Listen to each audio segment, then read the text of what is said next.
Bonjour, je vous propose aujourd'hui la correction de la séance 2 de notre étude de l'Antigone d'Anouilh, séance qui est intitulée « Un crime mystérieux ». Vous prenez votre travail s'il vous plaît et vous noterez la correction au fur et à mesure. Vous prenez également votre cours, vous notez le titre de la séance, le support et vous noterez les bilans que je vous signalerai dans la suite de ce cours. Alors, la première question visait à vous permettre de synthétiser tous les éléments de l'action. Je vous laisse recopier dans ce tableau les éléments que vous n'auriez pas trouvés et moi, je vous dicte un bilan. Donc, ce que nous pouvons noter dans notre bilan est « Ce récit du garde Jonas instaure une atmosphère inquiétante et mystérieuse. Un acte qu'il n'ose pas vraiment nommer, a été commis autour d'un cadavre, dans la lumière froide et incertaine du petit matin. » On pourrait presque penser à une scène fantastique, vous vous souvenez, on avait les registres, car le coupable n'a pas laissé d'indice. Cependant, comme on ne doute pas de la réalité du crime, on est plutôt ramené vers une scène policière.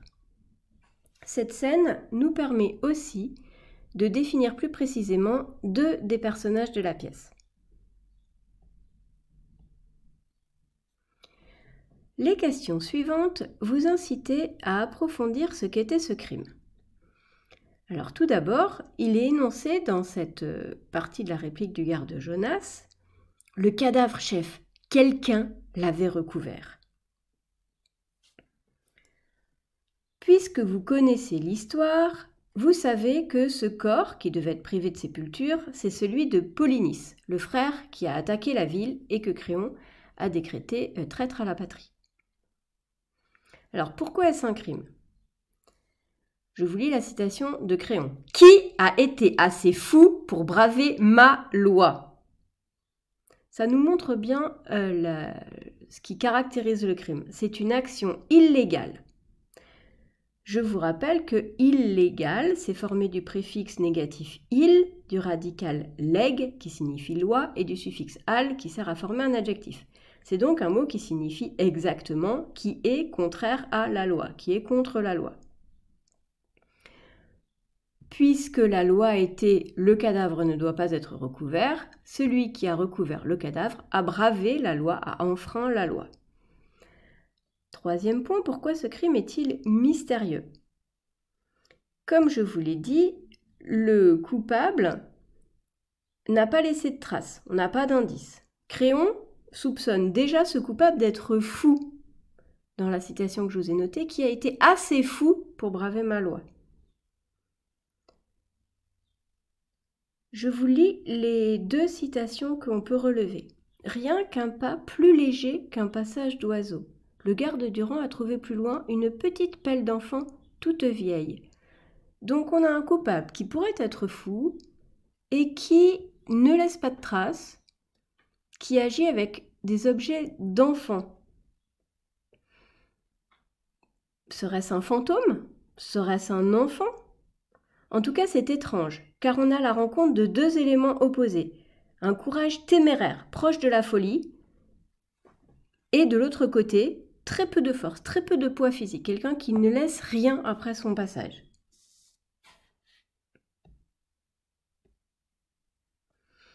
Les deux questions d'après vous demandez de définir et de développer le sentiment éprouvé par Jonas. Dans cette scène, je vous l'ai noté au milieu, Jonas a peur. Cette peur a plusieurs causes, comme vous le voyez dans le premier parchemin. Nous avons déjà évoqué l'atmosphère mystérieuse et quasi fantastique du crime qu'il doit rapporter à son chef. Mais en fait, la cause la plus importante est surtout sa crainte du châtiment. Ses camarades et lui devaient empêcher que le cadavre ne soit recouvert et ils ont échoué dans leur mission. Créon lui dit « S'il est arrivé quelque chose, vous êtes tous les trois responsables. » C'est bien pour ça qu'il est là à tourner autour du pot, à ne pas oser lui avouer. Parce que si il est arrivé quelque chose, et il est arrivé quelque chose, les trois sont responsables, donc les trois risquent d'être punis. Ils devront répondre de leur négligence et subir la colère du roi. Cette peur, donc vous allez de l'autre côté, se marque dans la façon de parler de Jonas grâce à plusieurs indices textuels.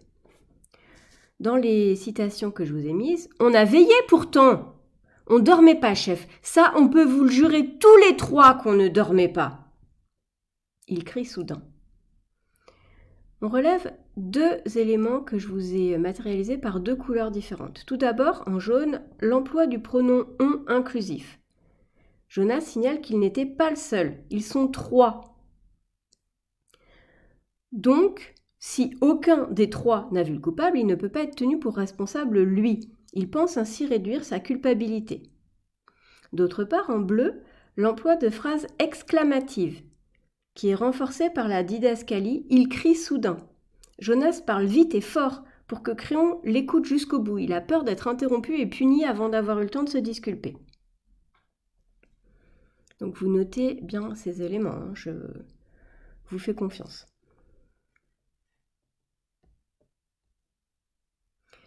Je vous demandais ensuite de qualifier les trois personnages en scène. Vous pouvez faire un tableau comme je l'ai fait et noter les éléments que j'ai relevés. Comme bilan, on peut noter que d'emblée, le personnage de Créon semble assez tyrannique. Il incarne en effet le pouvoir, puisque, comme vous le voyez dans la citation, la loi est sa loi. Bravez ma loi, il dit. Celui qui l'enfreint s'oppose donc à lui. Il remplit donc un des critères du personnage du tyran, qui est la confusion entre ce qui est l'État et la personne qui l'incarne. De plus, il fait peur à Jonas. Il est donc potentiellement dangereux, ce qui le rapproche encore du personnage du tyran. Ça se voit dans la mise en scène, car il est représenté comme un personnage très raide, qui fixe devant lui, donc effectivement, c'est un personnage un petit peu inquiétant. Jonas, dès sa première apparition, correspond parfaitement à la description qu'en avait donnée le prologue. C'est un homme actif, sûr de sa valeur et de son innocence. La définition du prologue, je vous la relis, était « les auxiliaires, toujours innocents et toujours satisfaits d'eux-mêmes de la justice ».